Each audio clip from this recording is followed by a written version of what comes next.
message for you to help you get settled in on your first night. I actually worked in that office before you. I'm finishing up my last week now, as a matter of fact, so I know it can be a bit overwhelming, but I'm here to tell you there's nothing to worry about. You'll do fine. So let's just focus on getting you through your first week, okay? Let's see. First, there's an introductory greeting from the company that I'm supposed to read. It's kind of a legal thing, you know. Welcome to Freddy Fazbear's Pizza, a magical place for kids and grown-ups alike, where fantasy and fun come to life. Fazbear Entertainment is not responsible for damage to property or person. Upon discovering that damage or death has occurred, a missing person report will be filed within 90 days or as soon as property and premises have been thoroughly cleaned and bleached and the carpets have been replaced. Blah, blah, blah. Now, that might sound bad, I know, but there's really nothing to worry about. The animatronic characters here do get a bit quirky at night, but do I blame them? No. If I were forced to sing those same stupid songs for 20 years and I never got a bath, I'd probably be a bit irritable at night too. So remember, these characters hold a special place in the hearts of children and we need to show them a little respect, right? Okay. So just be aware, the characters do tend to wander a bit. They're left in some kind of free roaming mode at night. Something about their servos locking up if they get turned off for too long. They used to be allowed to walk around during the day too, but then there was the bite of 87. Yeah, it's amazing that the human body can live without the frontal lobe, you know? Now, concerning your safety, the only real risk to you as a night watchman here, if any, is the fact that these characters, if they happen to see you after hours, probably won't recognize you as a person. They'll most likely see you as a metal endoskeleton without its costume on. Now, since that's against the rules here at Freddy Fazbear's Pizza, they'll probably try to forcefully stuff you inside a Freddy Fazbear suit.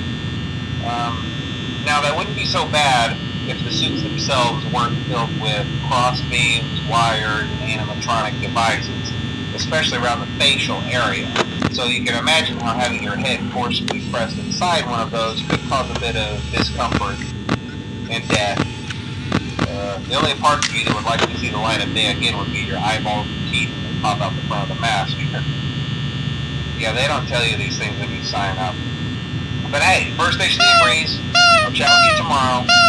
Check those cameras and remember to close the doors only if absolutely necessary. Gotta conserve power. Alright, good night.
day 2.